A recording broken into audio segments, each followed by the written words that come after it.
Il-fosos tal-Florjana jinsabu prattikament lesti biex għada jilqgħu eluf kbar ta' Maltin u turisti għall-akbar kunċert mużikali tas-sajf pajjiżna l-Isle of MTV. It-tlieta filgħodu għad ta' ħaddiema kienu għaddejjin bl-aħħar irtokki fuq il-palk li minn fuqu se jkantaw u jtellaw spettaklu l-aqwa artisti internazzjonali kif ukoll artisti lokali. Fosthom Jason Derulo, Hayley Steinfeld, Sigala, Paloma Faith, Ella Eyre, Dimitri Vegas u Like Mike. Magħhom jinaqdu wkoll Christabel u Emma Muscat. Russell Samuel, Viċi President tal-Viacom, fisser l-entużjażmu u s-sodisfazzjon tal-MTV li għat 12 sena ser jerġgħu jtellaw dan il-kunċert f'pajjiżna. Well, we're really excited by the 12th edition of Isle of MTV.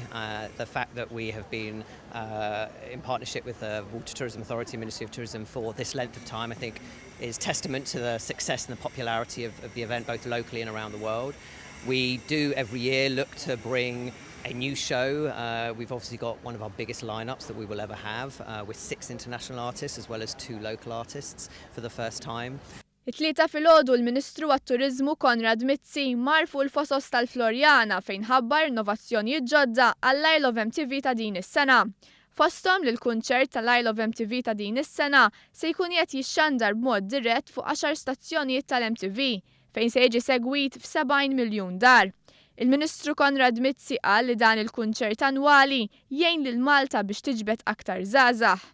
Dwar il-preparamenti tal-kunċert, Dr. Mizzi qal li 75% tal-kuntratti għall-affarijiet tal-provvista waqt l-organizzazzjoni tal-kunċert ingħataw lill-kumpanniji Maltin. Dan huwa naħseb new innovation għalina biex nilħqu t-target markets tagħna se jenħensja l-promotion tal-pajjiż u apparti minn dan kollu aħna proud ukoll li din is-sena tajna enfasi qawwija mal-Viacom biex nassiguraw li s-suppliers Maltin jintużaw iktar.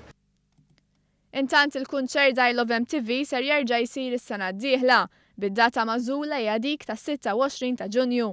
It-trasport pubbliku mistenni jopera servizzi speċjali li jistgħu jiġu estiżi sa' satejn ta' filgħodu skont il-ħtieġa.